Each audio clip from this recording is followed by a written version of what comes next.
So I've actually done a video on this with regards to tips so somebody doesn't have to go to this pain place that I went to. And this was all based around cash flow.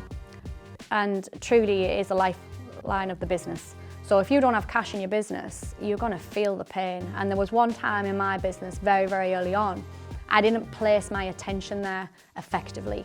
So there was one time in one of my businesses where cash got so tight, and I remember looking and going, oh, I've got this much in the bank to pay everybody and I'll get out the other side. And that wasn't until the girl I had working with me and the admin at the time opened a drawer that she had hidden and went, oh no, there is another 30 grand worth of invoices here. And I remember sitting at that time and going, holy shit, I don't have enough money in my account right now to pay all of those accounts that need paying. And at that moment in time, probably due to my naivety, being early on in business as well, is I looked and I was like, shit, that's it, I'm bust. Like, what do I do? What do I do?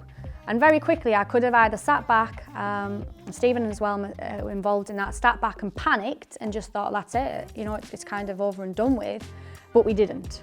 What we actually did is we went to all of our different suppliers and said, look, this is a situation we found ourselves in. We've got money that's about to drop in, we've got customers to pay us.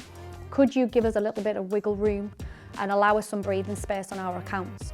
And some said no, and they were pretty hard. No, we'll be taking you to court. So we had to work with them really, really, you know, hard and go, right, who's the priorities to prepared? And some actually said, yeah, we're prepared to work with you and give us that breathing space.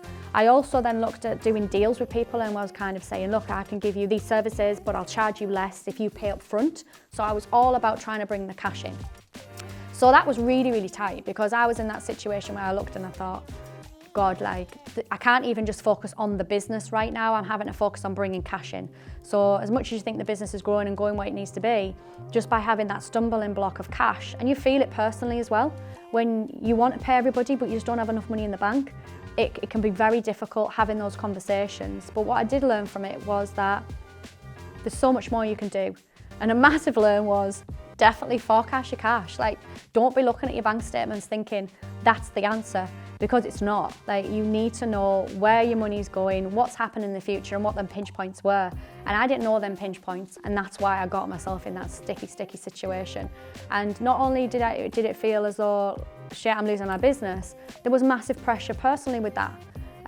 Because I then had to look and go, do I release some people in the team? Because, you know, let them go and find somewhere else. We might not be able to pay wages, we might not do all these things. So you have a lot of emotion tied to that as well. And then you stop paying yourself as well, and you've got your own bills. So for me, that was really, really difficult time.